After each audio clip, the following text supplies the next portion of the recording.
Once again, everybody, thank you for your patience. It's time to get the celebration started. Oh, man, you have no ideas. I'm getting chills right now. Um, we want this to be a celebration, and we also want to have it to be a time to reflect and to have some memories and to bring those memories back to life so that the people that didn't know Popcorn will kind of get to know him like we knew him. So I'm going to have Bill come up, and he's going to read a message from Popcorn's significant other who can't be here today. Then we're going to have Popcorn's daughter come up, and she's going to reinforce what I said, what we want this to be like. I really appreciate everybody that's come and taken their time to be here. Let's have some fun. Bill? I first met Popcorn in 1981, maybe 1982. I was doing Luther Vandross, which several of you joined me on at points, and we had a backline guy who was no longer going to work because he was going to become a rock star, and he recommended this. He said, "But I got a guy that'll take my place." And I said, "Okay, it's some guy named Popcorn." And I was like, "What kind of name is that? What, some guy named Popcorn?" And so I met Popcorn, had on some white sunglasses and a silk tracksuit, and I thought, okay, this is probably not going to last very long. But as it turns out, Popcorn and I worked together for probably the next 30 years or so. Very dear friend, not only on the road, but off the road. We both lived in the LA area, so even when when we weren't on the road, we used to get together and socialize and everything. And I miss him dearly. He was a very unique character, as we all know. You know, he was Popcorn. So I'm happy that we're going to have a little moment to remember him, because he was a guy that's worth remembering. His partner for many, many years was this lady named Jessica Segura. And she can't be here today, so she wrote a little thing that I'll read here about her and Popcorn. Jessica says, "I met Popcorn on 12/31/92 at a New Year's Eve house party in Montebello, California. It was hosted by his longtime friend of Toledo, Ohio, Mike Allen, who was married to my coworker, Aisha. And that was the beginning of our 30-year connection. Within a month, Popcorn offered me and my daughter, aged 4 at that time, to move into his studio apartment. And let me interject here. One of the things about Popcorn was he was an extremely kind guy. Gruff, and you know, if you didn't know him, you'd think this guy was a real hardcore, hard-ass kind of a dude. But he was really the kindest dude and the most generous-spirited guy that I know. So anyway, to continue, 1 week after we moved in, he went on the road for a few months and repeatedly for decades. I began to manage everything for him, and his trust in me continued until the very end. Popcorn was always good to me and my children. We greatly appreciated his unconditional love and kindness to us. He would remind me until recently that we had a lot of history together. When I meant we were connected, even though life happened and we made it to a point to communicate on a daily basis for 30 years. We miss him greatly, but we're very thankful for all the wonderful memories we have. Not a day goes by where I don't think of him or something reminds me of him.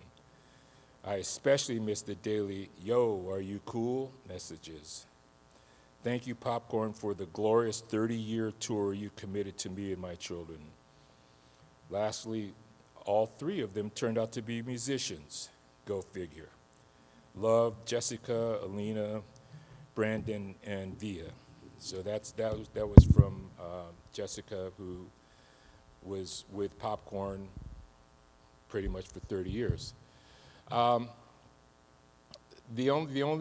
last thing I got to say about Popcorn is that, as I said, he presented as gruff and kind of a hard ass, but he really was the most kind and generous spirited guy I know, and I'm going to miss him. I'm Angela. I'm Popcorn's only child. Even though I asked him every year if I had any siblings in other countries or other states or anything, he refused. I want to thank everybody for coming out today.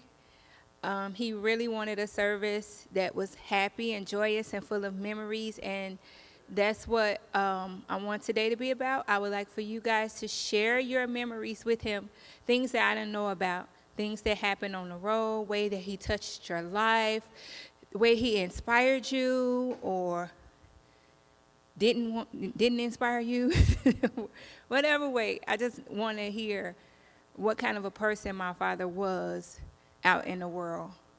I don't care if it was from high school, grammar school, whatever. I know him as a dad. I know him as mean. Go to work, get a job. You have to do something, you know. I was more wanting to go to school, so I was a professional student for a very, very long time. Then I found a career, and I ended up being a paramedic, which he was an EMT in the military, which I did not know. He was in the Air Force as an EMT. So when I became an EMT, he was like, oh, you just have to follow in my footsteps. I'm like, what? I didn't even know that. And I just want everything to be blessed and happy and joyous. Even if you spent 2 minutes on the phone with him or whatever, I want to hear how he made you feel, if that's okay.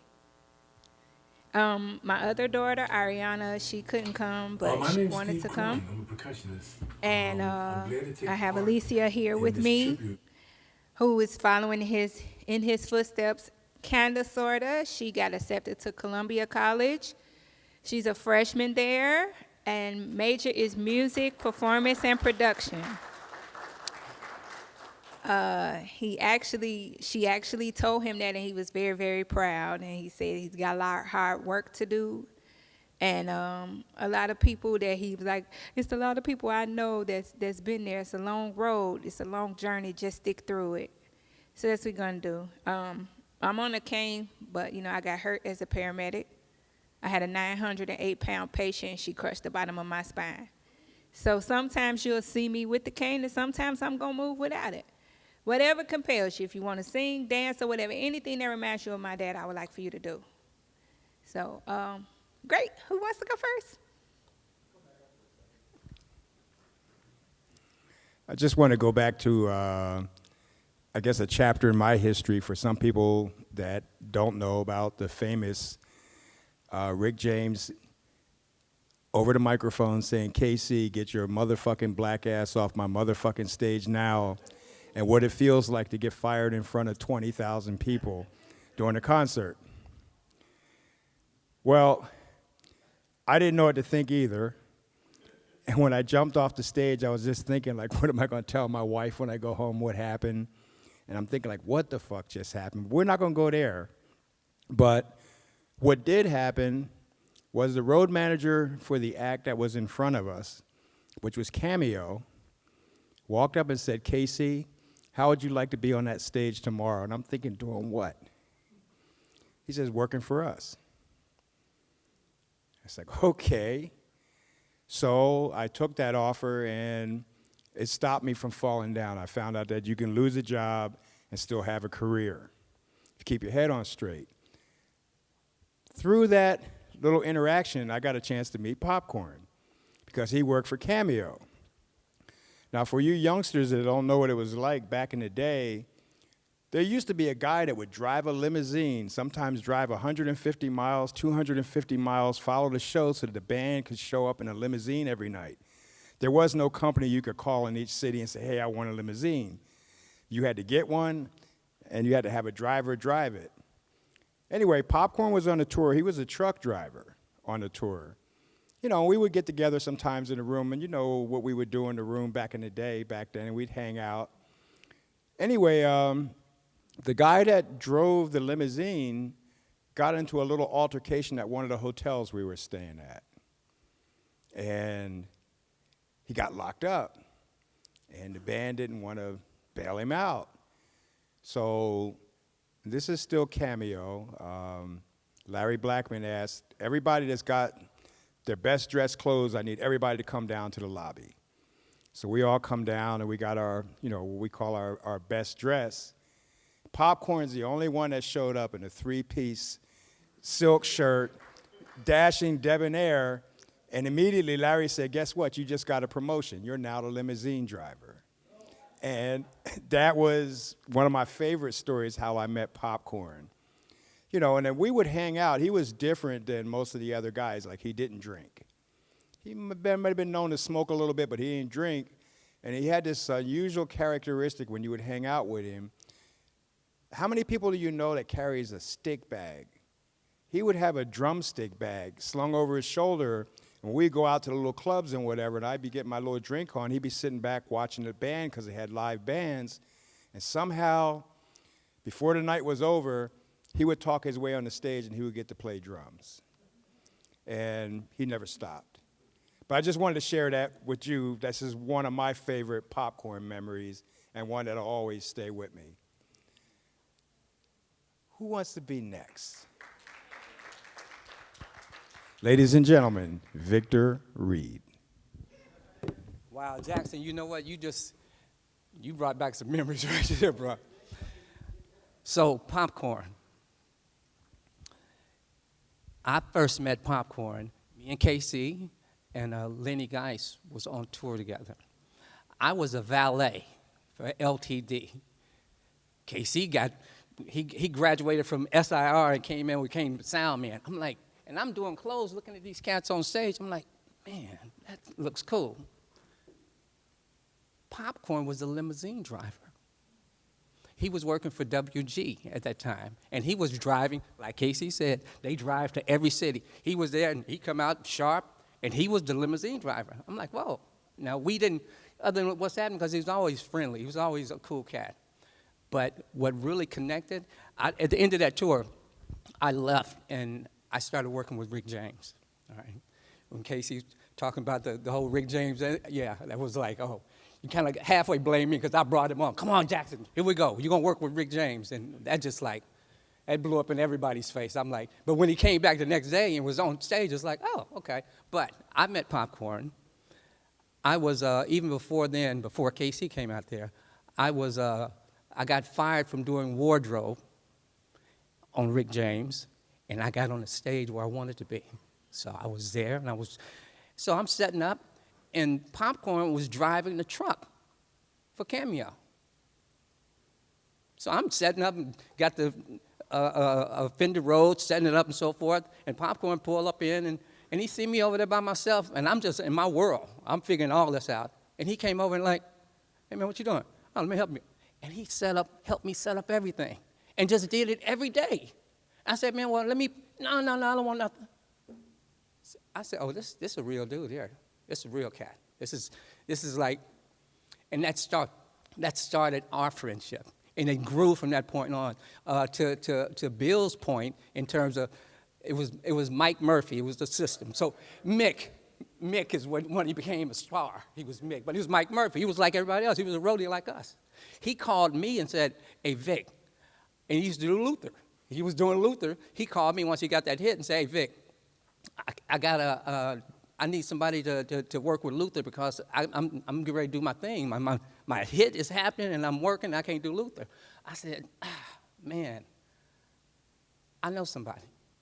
So at that time, Popcorn was doing, he was playing shows in L.A. He was in L.A. He was in Watts. Didn't have a phone. So I drove to his house Hey, man, come on. We walked to the payphone. We drove to the payphone, put some quarter, called Mick, said, Mick, this is popcorn. He'll be able to do it. All right. And I guess Mick also, at that point, turned him on to Bill, and that's the way. And he worked for Luther forever. He worked for Luther forever, okay? I think I took him away at some point in time, or when he left, I took him and brought him with Bobby. And then after a while, then I got him with Earth, Wind & Fire. Because Popcorn was probably one of the best stage managers I've ever worked with. He was a tyrant now. He bring that finger up, but he get that little bitty cat with the finger go like that, and like he go, like, Corn, chill out, bro. We gonna be all right. No, but he was, because it had to be correct. It had to be correct. If it wasn't correct, then he don't want to. And he'll let you know. He'll sit there and like shake his head and be like, say, Popcorn, you gonna blow a vessel, you gonna bust a vessel, bro. Just chill, okay? But that's my brother. And you know what? And he's a stand-up kind of cat. If he's down with you, he roll with you. If he not, he ain't messing with you. It don't matter. If Casey can be your friend, I don't mess with him. All right, and he's true about that. But man, I could sit here and tell a whole bunch of stories about Popcorn, because that's my dude. And you know what? He got a chance to work with my boys. I brought him out on the live golf thing, and he came out there. He said, Vic, man, your boy's just working. He said, dude. I said, Popcorn, just sit in the truck and drive. You ain't got to work. Just drive, bro. You triple OG. You ain't got to. And my boys looked out for him. Thank you, son. Y'all looked out for him, make sure he was straight. But that's what we do, though. We look out for our own. Okay, so. But, yeah, we got to do that. Yeah, so that's my, and you know what? Corn Popper. I call him Corn Popper. Corn Popper was like, that's my dude. Live life. Oh, man, he'd make everybody smile. Just come and smile, just charm. I'm like, dude, you just like, you gon', just, okay, be you. And that's who he is. But even to the end, this man, he showed me some stuff. I went to go see him. Okay, I went to go spend some time with him in Vegas. And Popcorn, and that's, you know what? It wasn't sad. Popcorn was like, man, Vic, this is what it, when he first got the news, he called. It was like, but he has such a matter of fact spirit about it. You know what it's like? It's like a production manager or a stage manager knowing what he has to do. And I tell my sons this, the first thing you do is read the room. Once you read the room, then you know how to navigate. Popcorn was perfect at reading the room. He'd come in and see a stage and walk around, and he didn't load in and load out. My thing is, when you load in to load out. So he already know where everything is going, where everything, all right? And that's how he did. And he embraced his life and the blessing of his transition with the same type of like strategic, like, oh, matter of fact, we only have a 40 by 20 foot stage a day. That's what it is. All right, so we're gonna make this work. Whatever it is, we're gonna make. What we got? We ain't got but 4 lights. All right, well, we'll get Philip on one of them and Ralph on. And he's gonna make it work. That's what he was. All right, he did that in life as well. But that's my brother. Ain't gonna never be forgotten. Ain't never gonna be forgotten. I have Popcorn in my studio. My daughter's on one speaker and he's on the other speaker. And that's Popcorn. That's him. So I'm gonna stop because I'll sit here and start talking about some more stuff. Who's coming up here next? Go.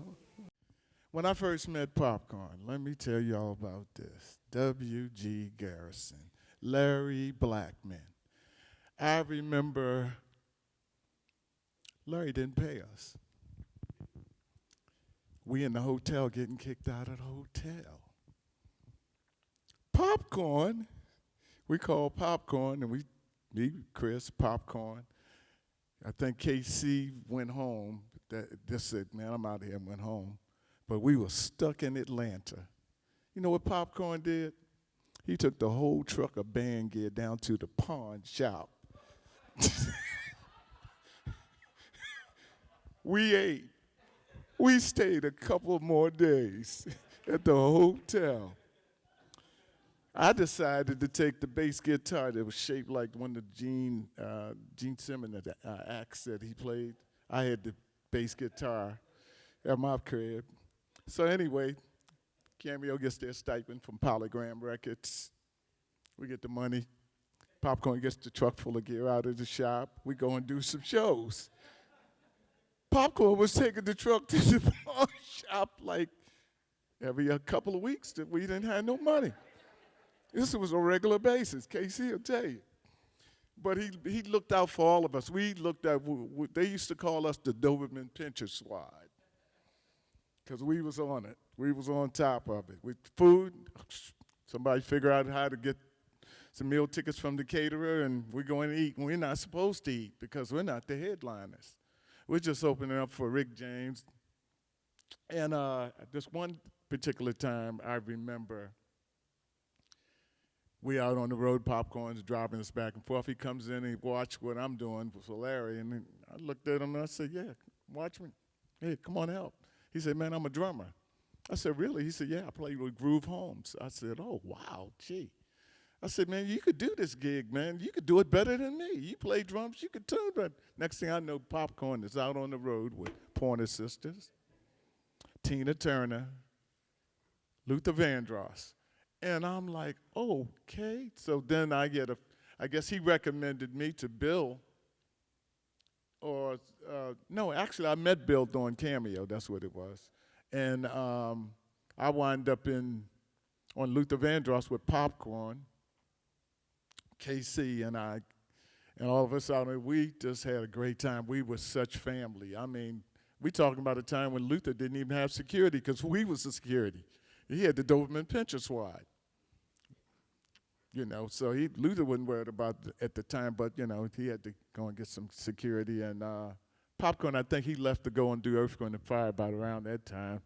But I'm going to tell you, there's some stories I can't even talk about, but that was my brother. I had a ball with him. I'm telling you. I mean, anytime you go to L.A., you got to stop by Popcorn's house. You might even spend a night or two there. Forget you even had a hotel. But he was just a great individual to be with, to work with, and his charm and his personality just filled the room and filled the place. Now, he can get nasty if he had to. I'm going to tell you that. He could get nasty. We went in a restaurant, and at the time, I think it was 76 Truck Stop. Popcorn was allergic to dairy products. They bought him a waffle out there. He said, plain waffle. I don't want no butter on it. I don't want nothing on it. Just plain waffle. How about the waffle came out there with butter on it? He told the lady she took it back. What they did was just scrape the butter off there and brought it back. And he said, I ain't eating this. You know Popcorn, I ain't eating this. And I ain't paying for it either. She called the police. Police came in there and he said, look, I asked for a plain waffle, no butter, nothing. I'm allergic to dairy. I will break out and y'all had, and I'll die, and then they changed the name of this place. Next thing I know, you know, the cops said, hey, look, this is how the guy asked for it. He ain't paying nothing. We walk away. But, I mean, we've been in some close calls with Popcorn, but he always stood his ground. That's one thing I liked about him. And he taught a lot of us to stand our ground on a lot of these situations we go through out here on the road. But that's my boy Popcorn. I'm through. I ain't going to say no more.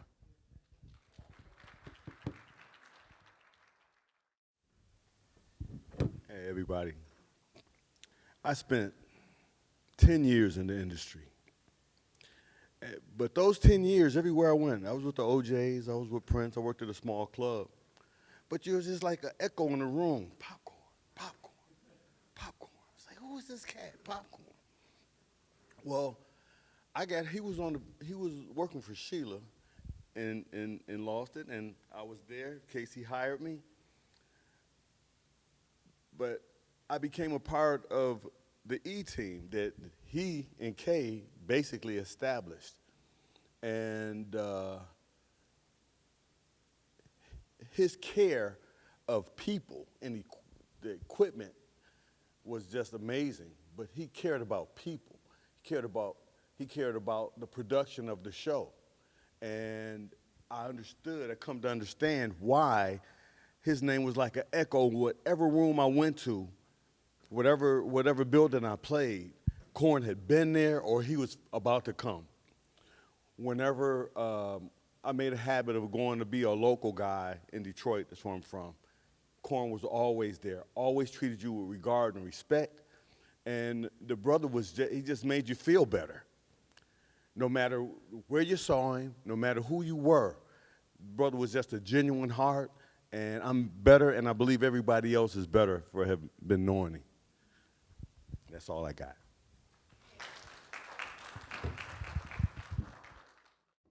Good afternoon, everybody.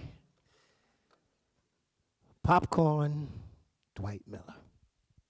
My name is Kevin Owens, and those that know me, I met Popcorn when I was on the road with Luther Vandross, and Bill Reeves was a production manager, right, Bill? And you hired Popcorn as stage manager, right? I had to get all that right because it was a blur. But I just wanted to say, Popcorn and I had really good times on the road because I was one of those artists that still am, that when everybody was in the dressing rooms, I was out hanging with KC and them. I was on a crew bus. I mean, that was my downtime. I was, and I was in the dressing room with Luther. But but when we started way back then, I spent a lot of my time on the crew bus. We were having all kind of fun, that. But, and we have a lot of great stories to go there. But, Popcorn and I used to go hang out. Like when we were in L.A., we would go to his house, and he would play his jazz album. As a matter of fact, I have an album he gave me in 1998. And I don't know whether this is his first or second, but I still have it. And I remember that day that we hung out. He was playing. He was so proud of this. And he played it, and, we had some fun. We spent hours and hours. So every time we came to L.A., I would go hang out at Popcorn's crib.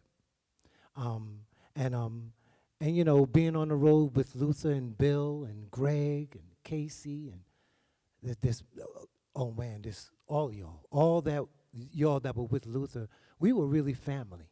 And a lot of guys up here today mentioned Luther, but there was a bond in that camp. We had a lot of fun together. We had a lot of fights. We saw heads roll. We saw heads roll back in. You know what I'm saying? We lived through it all, and it was just such a great, great, great, great time. And I remember Popcorn being so attentive. Like you say, he really cared about people. Well, the part of that I got was that, being one of the background singers, he would always, man, he wouldn't feel good unless we said, Popcorn, we're good. We got everything we need. Everything is good. Everything is good. The girls loved him. Lisa Fish used to tease him. Popcorn would melt. Every time Lisa would go, and all y'all know Lisa. She had that way of, he's so cute and so cutie. She'd make him melt, but he used to always melt. And we loved him so much. So I really don't have much to say, but I do remember when Angela, either there was one or two times that he brought you out, but I remember in Chicago, I remember your pretty little face. Man, I was looking for you when I came in. I said, I know she got to be in there somewhere. But again, he was family. And there's one more story I want to share about he didn't take no crap from nobody. I've seen Popcorn getting scuffles with a lot of people on Luther's tour, but he stood his ground. He stood his ground. And there was one particular time, it was when some changes had been made in the camp, and Luther was less visible. I'll put it that way. And there were some people that were in charge. And then all of a sudden, we were not distanced but distance for certain reasons. I'm talking about Luther from his camp. And Popcorn being the stage manager, Luther was very, very particular about his stage. And it had to be right. If there wasn't a light that was working, he wanted to know that. He didn't want to get on stage and then not see the light. And all he asked was for somebody to tell him. Okay. Well, there were some things wrong on that stage this particular night. And Popcorn was trying to get into Luther's dressing room, which he always did. He would always go knock on his door and say, Lou, I just want to give you, let you know that the stage is right. If there's anything that was off, Luther would ask him, he would tell him, and Luther would walk on stage knowing what to expect and what not to expect. Well, this particular day, people came to the door. And Popcorn said, listen, I need to get inside because I need to give Luther the report on the stage, that it's ready and da-da-da. And they said, well, no, you have to tell me, and you can't, you just can't talk. He said, what? He said, no. He said, you can tell me. I'll tell him. He said, who the fuck are you? Excuse me, y'all. And, yeah, because everybody was already tight with this particular person anyway. But he said, who the fuck are you? And he said, well, so he said, well, listen, Luther is my boss. If I can't talk to my boss, I'm out of here, because I certainly ain't talking to you. And the thing about it was that, again, we all family, but that was a really weird time in our camp. And I know Popcorn was feeling a bit like, like when you can't get a grip on what you need to get a grip on because something is in the way and it won't be what you need it to be because of that thing. Well, that was it for Popcorn. Popcorn said, would you go in there and tell Luther I'm out? And that was it. That was the day I stood there and watched the whole thing. And Popcorn left. And that was when, from what I understand, was when he went to Earth, Wind, and Fire after he left Luther. But again, there's so many, many, many, many, many, many stories. You got Bill Reeves. That's a big, big, big brother to me. I saw Bill, wow, when I first got to Luther, Bill was there. And I saw him, such a cool guy. So cool guy. And Bill, I never really told you, man, but I really appreciated your tenacity. You have such a tenacity about things that is, wow, I need some of that. You know how things roll off of Bill, right, y'all? Y'all know Bill, it'll roll off, he's so cool. But anyway, that's when I met my family. Popcorn was in that family, and we had some great times. So let's continue to celebrate him today, all right, because he's right here with us. Thank you, Mr. Kevin Owens, for accepting my invitation to this special occasion. Thank you so much. I am the infamous Stuart Gray from Harlem, USA. Many of you know me and some of you don't. And I'm hearing all of the professional stories that you got about my brother, Dwight Miller. But I'm going to talk about him personally, because I didn't get to work with him. I'm from New York City, and he's from, moved to L.A. So when I first started doing this, I held myself back from moving to California because I figured that everybody had their territory. So L.A. was Popcorn's territory, and I wasn't going to invade on his territory. But he and I met. I was with the Commodores, and he was when I met him, he was driving a truck for Cameo. I think he was he was Larry's everything man. And I heard the stories about how Larry treated him. Larry would be in Savannah, Georgia at 3 in the morning and say, Popcorn, I need a pineapple from the store. Go get me a pineapple. Be like, I'm in Savannah, Georgia at 3 in the morning. Where the hell am I getting a pineapple from for this? And,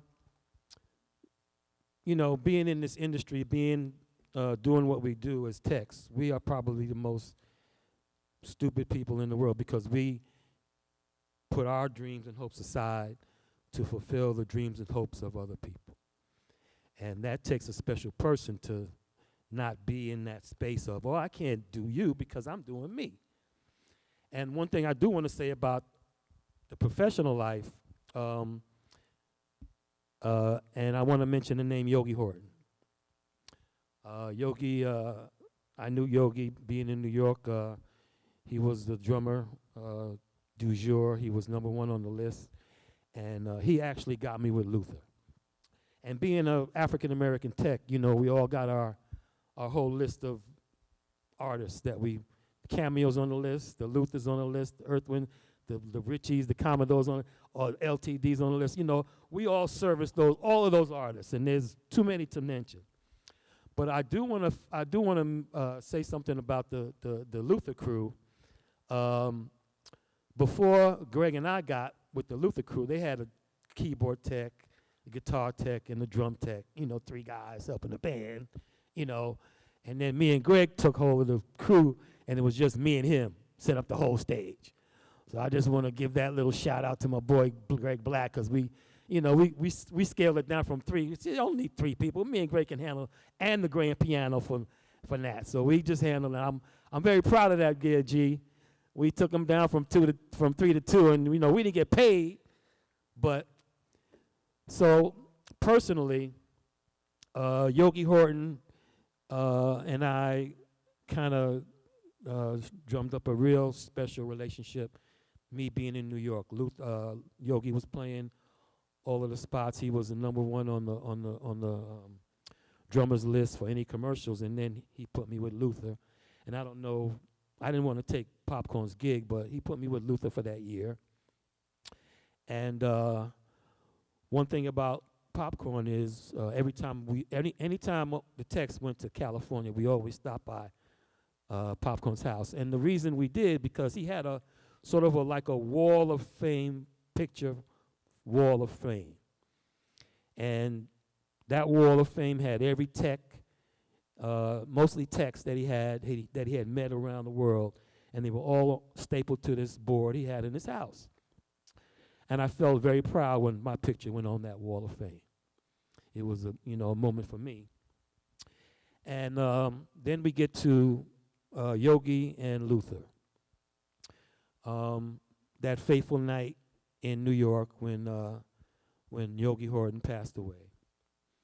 And if you knew Yogi, you knew that he was also the life of the party. Special guy, always looking to uplift the room. And when Yogi died, Popcorn took it real hard. And I took it real hard because it was my daughter's godfather. But Popcorn took it real hard, so much that I had to go to his house and stay with him for a month. He shut down the windows, closed the doors, went into a deep depression. And I felt for my brother, because Yogi was a special guy, and so was Popcorn. And so I went to his house and stayed with him for a month. And he allowed me to live in his house for a month with him and just talk him through it, because he and I were the last 3 people to see Yogi alive that day. But in the between time now, I'm working for, all the groups that I work for. And one of our special friends who I had never met before, but Yogi told me about, was Benny Collins. Benny Collins was the superstar production manager for Lionel Richie, Michael Jackson. So Benny would call Popcorn at his house from the Michael Jackson tour. They'd be in Budapest, they'd be in Hungary, they'd be in Chile, and Benny Collins would relay back, hey, man, Benny, telling the stories about what's going on out there with the tour. And then Benny would want to know the football scores, who's winning these days. And as we speak here, I do want to pause for a minute. One of the band members from Luther couldn't make it today, so he sent a video. So let me show this video from another one of our friends, Mr. Steve Kroon. I'm especially happy because it kind of brings closure for me, in a way of saying some great things about him and getting some things off my chest, Popcorn was a very good friend of mine. I met Popcorn in 84, 85. I think it was 84 when he came in to work with Luther Vandross. I've been in the band already for 3 or 4 years. I've been in the band since 80. Popcorn came in as the drum tech. He worked for me and Yogi Horton. Yogi was the trap drummer at that time. And later, Ivan Hampton came, and he was the tech for me and Ivan. And man, from the moment he came in, man, he was the best. One thing I really loved about Popcorn, man, he was very professional, and he did everything, whatever he did with passion. He was a great tech, man. The important thing about having a good tech is when you go to your place to play, we want platforms, and you have all your stuff around you. I had a nice array of percussion all over the place. He knew exactly where I wanted everything to be. And when I got there, I didn't have to move anything or touch anything. Everything was there. It was perfect, man. And with Yogi, the same, man. Yogi, man, he loved Popcorn. well, Popcorn actually was the drummer. And for me, I was very impressed the fact, because him being a drummer, I knew he'd be great for the drummer, but I didn't know how he would be for a percussionist. But he did the same thing that he would do for Yogi, he did for me, man. The guy he was on the money. And not only just with us, but with Luther, he had extra things that he did for Luther and for the girls too, the background singers and also Kevin. He had to have certain things at certain times for them in positions. And wow, he spot perfect every day, every time, man. I mean, the guy was right on with everything, man. Other, besides that, we became very good friends too. Besides him just being my tech, he became my friend, and then my brother, man. We were close, man. We would hang out, even when we were on tour.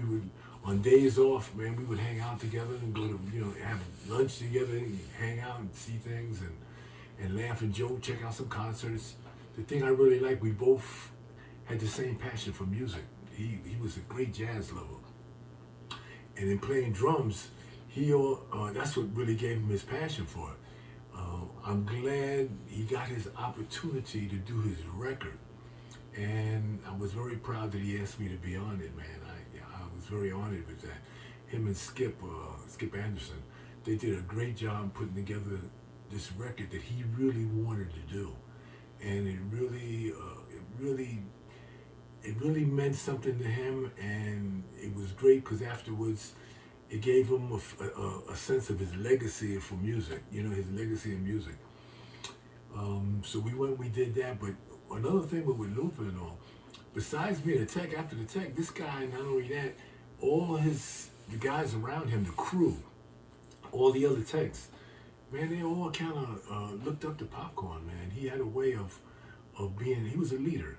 He had a way of kind of assembling all of them, and they all, he got a lot of guys jobs, he got a lot of guys in position, and he became the crew manager, and then later he became stage manager. He was stage manager for Luther for a while, which is, wow, it's like the top thing for a crew cat.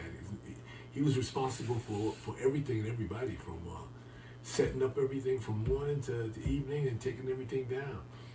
And he was spot on. From there, he went on to work with other groups, and he went on as a stage manager. I think he was there also for the Ozzy Brothers, and then he went on to Earth, Wind, and Fire. And whenever Earth, Wind, and Fire came to New York, he would call me up and ask, hey, man, I got some tickets for you. Come on and hang out, man. I would go hang out with him backstage. And everybody there loved him too, man, because he was spot on, man. Popcorn was... he was on top of everything, man. He took pride in what he did, man. And another thing that I'm very glad to say that after his transition, like on Facebook, there's so much outpour and love for people talking and saying high praises of him. I was glad to see that, man. The guy, I mean, I think he would be really touched, because I don't even know if he really realized how many people he touched and how many people really loved him and admired him. So once again, I'm really thankful that I got this opportunity, and I hope my brother rest in power, and job well done, and most of all, thank you for being my friend, Popcorn.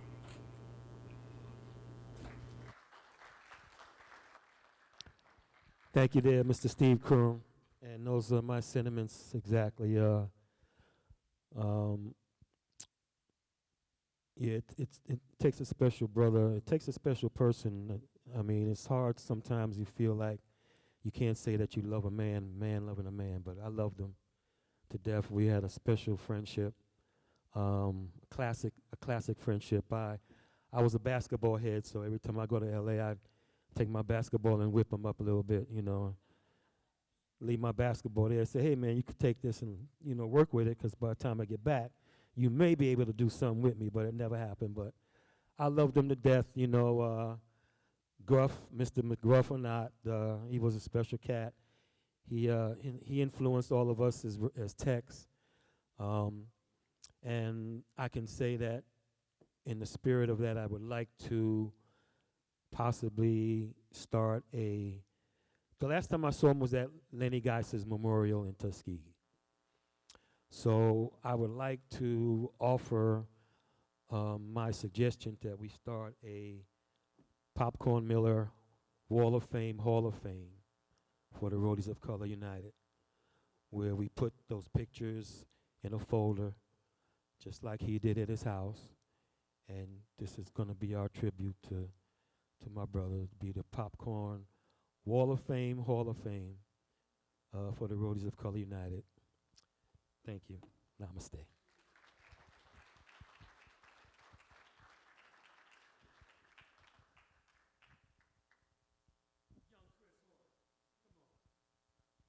This is, I brought this young gentleman with me because, being in some of the spaces that we have, we learn to be family. And this is the son of Yogi Horton and our family. We've known him since he was spit out. This is Christopher. How you doing, everybody?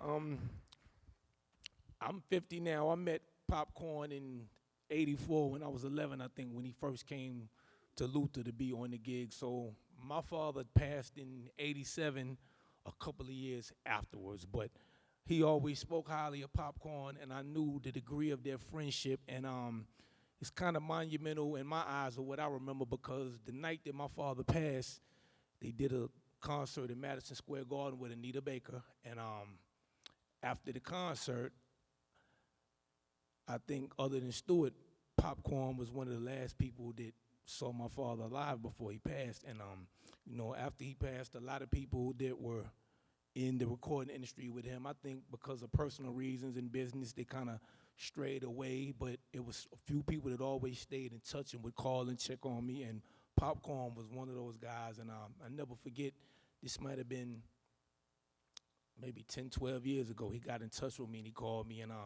he told me he was working with Earth, Wind & Fire, and if they ever came to Atlanta again, he would give me a ticket to come to the show. And he had some video footage of my father that I never saw before, and he wound up mailing that to me, and I was able to show that to my sons so they could see their grandfather. And it was, if Popcorn hadn't have done that, it was certain footage that they wouldn't have been able to see. So, it was brief with me knowing him, but I still wanted to come up here since him and my father had the friendship that they did and give him the acknowledgement that he deserved.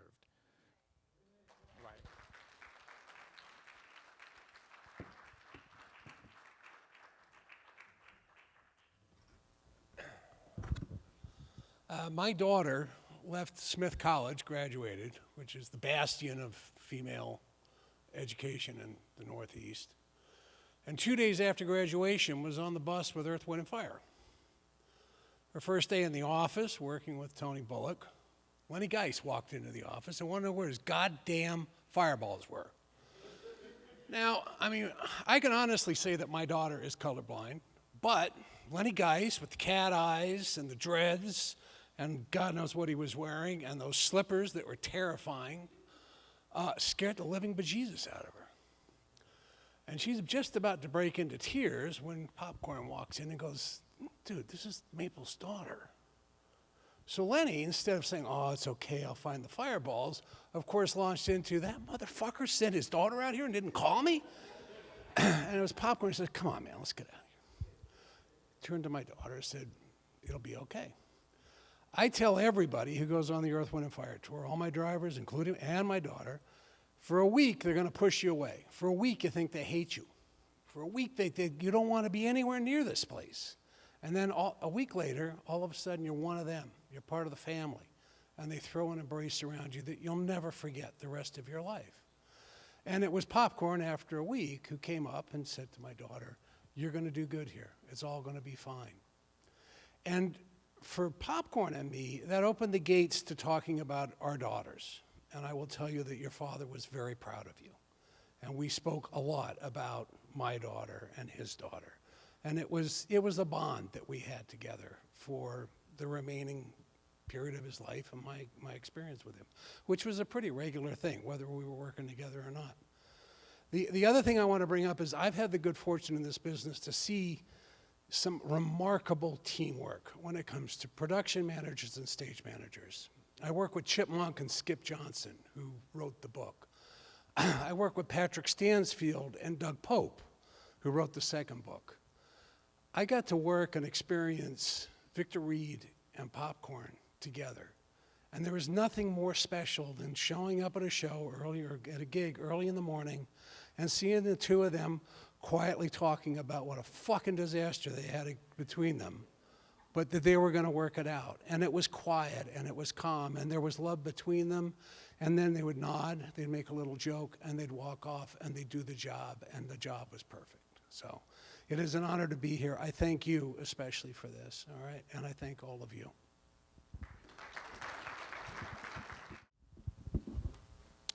All right. So I'm Ranger.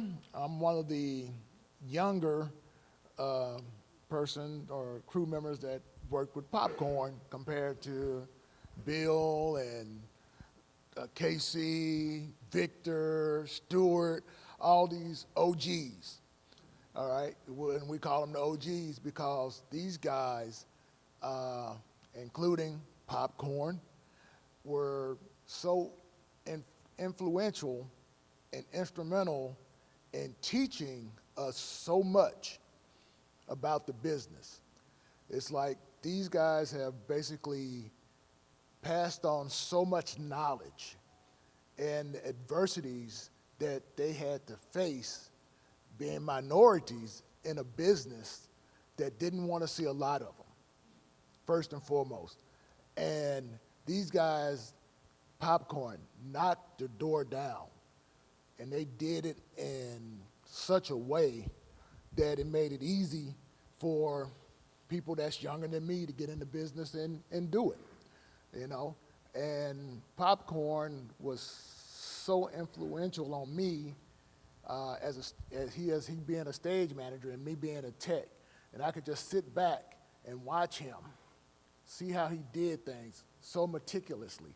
As you said, he put that finger down. He says, I want this here right now.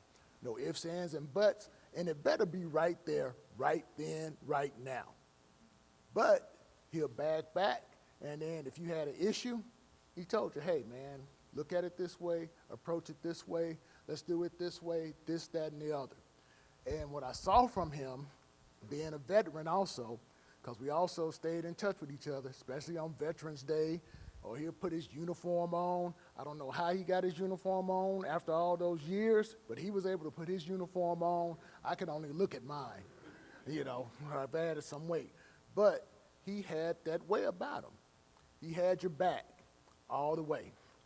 Now, my story about him that we talked about was him as a limo driver.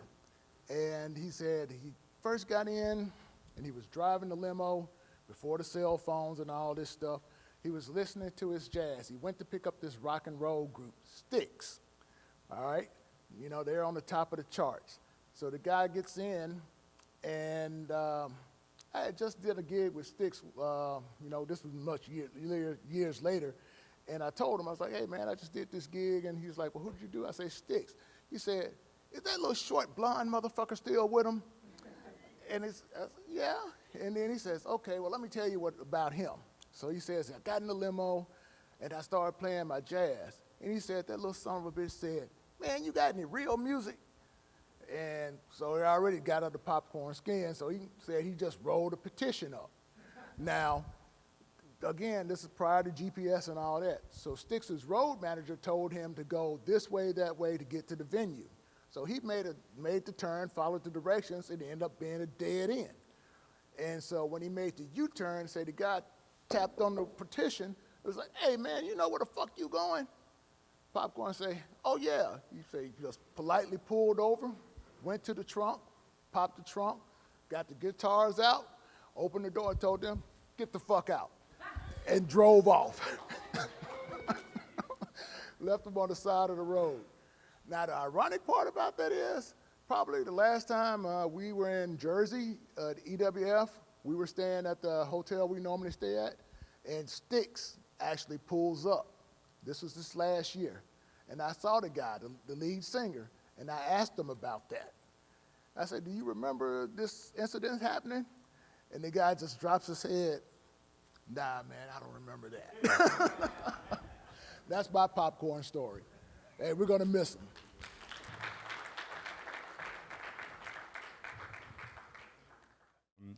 Some of these memories took me way back.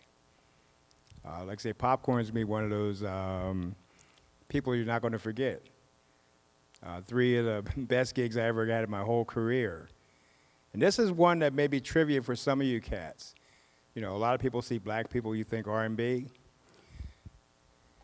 We see who can name this act that did 24 stadiums in 30 days. Sold out. This would be 1990. The girls would scream so loud you couldn't hear the PA. We're talking about sold out stadium shows. New Kids on the Block Summer Magic Tour. Most people don't realize that that was one of the #1 tours in the United States, South America, wherever else it went. Popcorn was a stage manager on that tour. For those people that didn't know that. That was huge. He got me hired on that tour as a keyboard tech. Here's something else people say Popcorn didn't take no shit. He didn't. On the first day of the Purple Rain Tour, Detroit, Michigan, on the first night, 2 things happened. Prince's guitar tech got fired. Prince was doing his sound check. He walked up to the pedal board, and you'd think somebody shit in it the way Prince backed off of it. The guitar tech had dropped a cigarette ash in his pedal board. Guess what?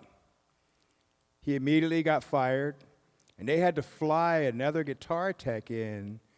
We're talking about Prince, somebody to fly in and do Prince on the first night of one of the biggest tours in his career. But Prince did that.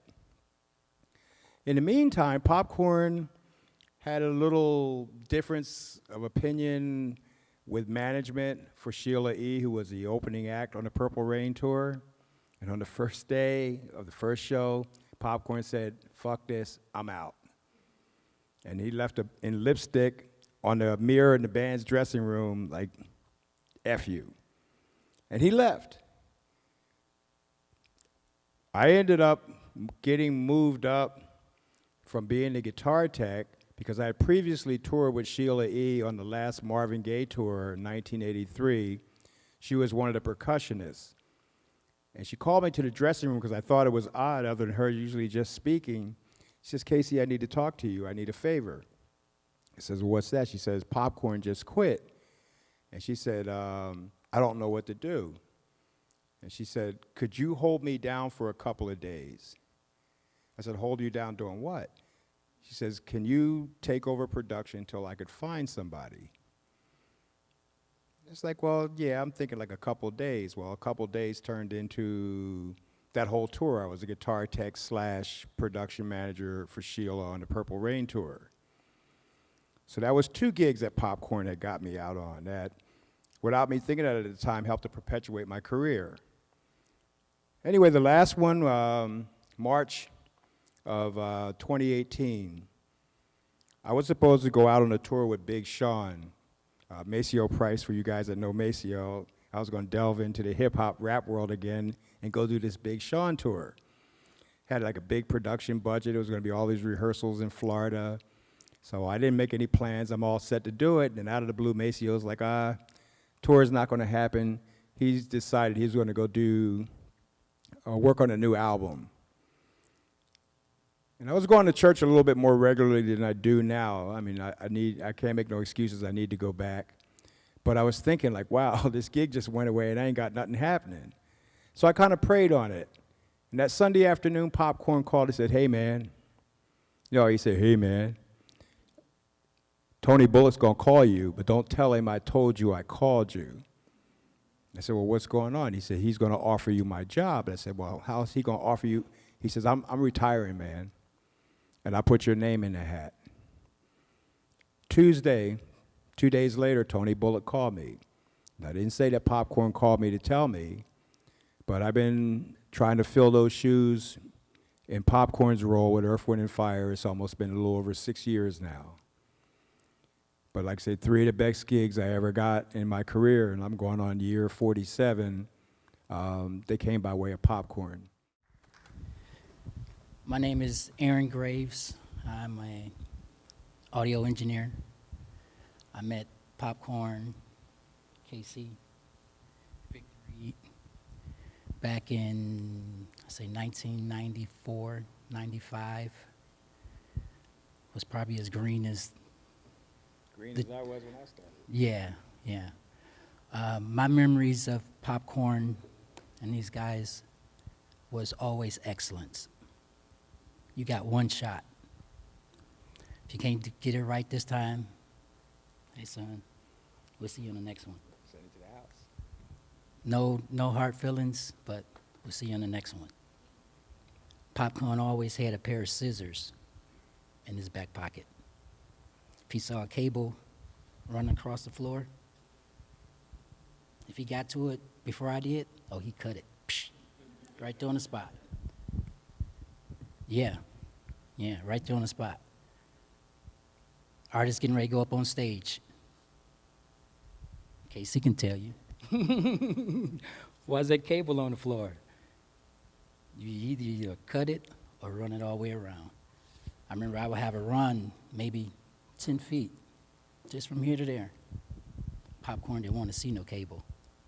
I would have a 150-foot run just for 10 feet. That's how he was.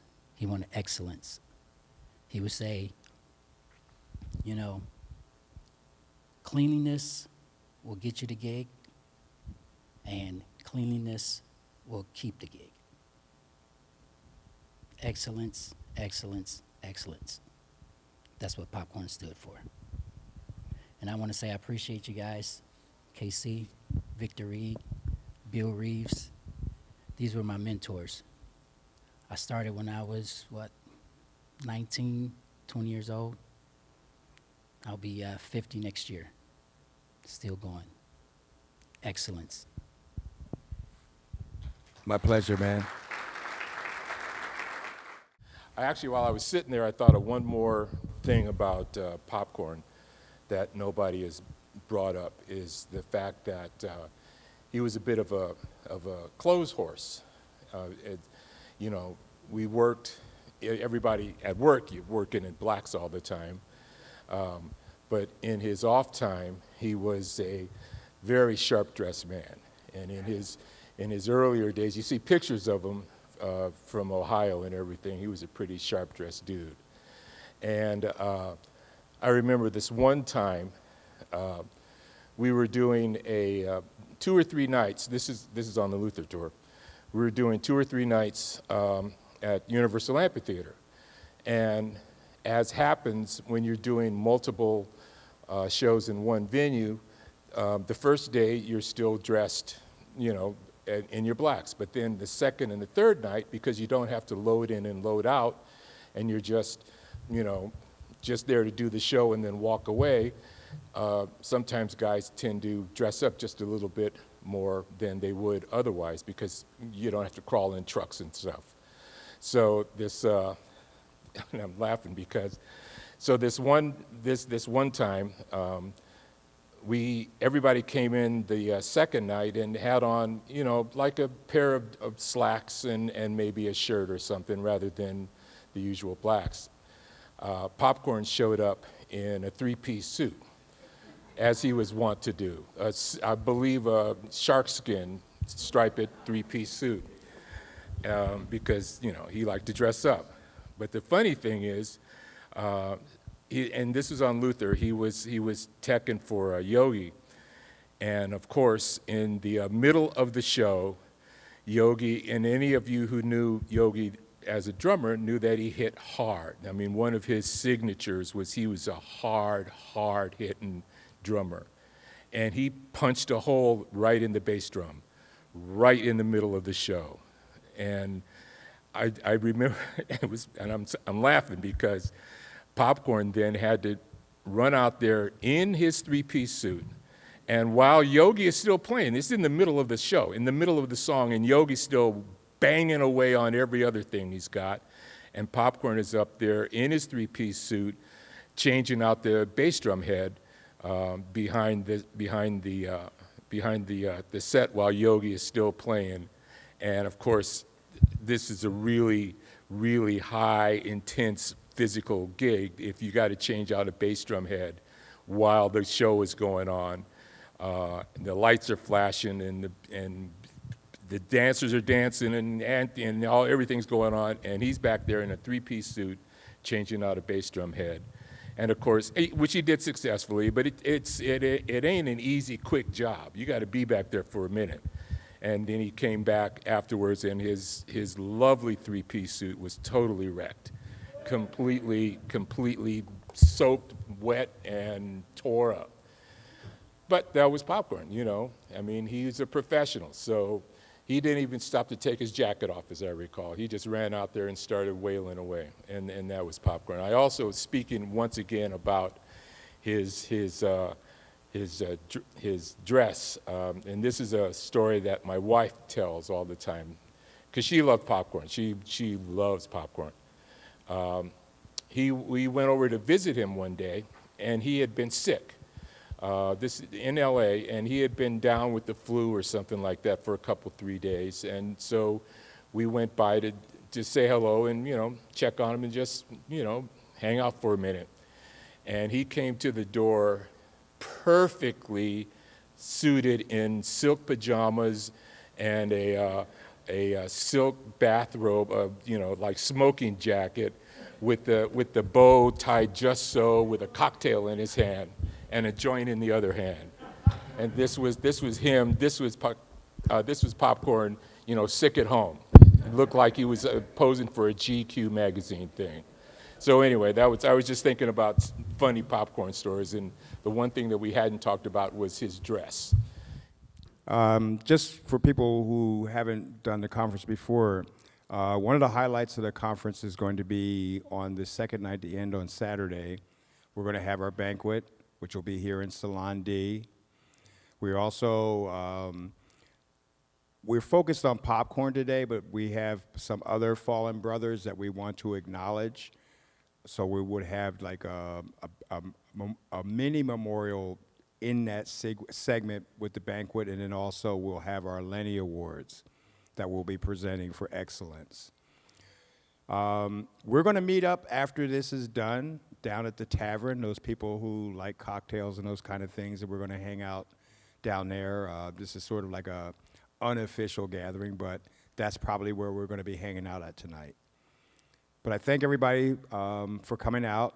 I look to see some people bright and early tomorrow when we officially get this going.